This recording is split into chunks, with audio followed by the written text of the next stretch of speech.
Hello बच्चों, ચાલો question શરૂ કરીએ તો અસરકારક સ્કંદન માટે ઋણાયનોનો ક્રમ જણાવો. જેમ વીજભાર વધુ, વીજભાર જે છે આયન પરનો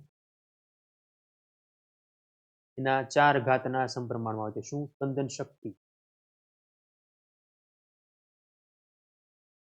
તો PO4 પહેલા આવશે, ત્યારબાદ SO4 ને પછી છેલ્લે Cl આવશે. ઓપ્શન ક્યાં છે?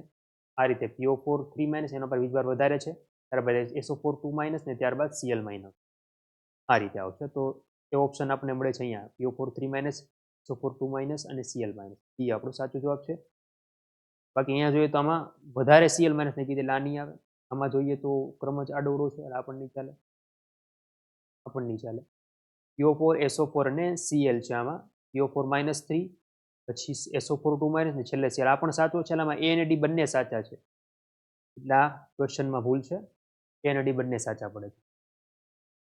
Thank you.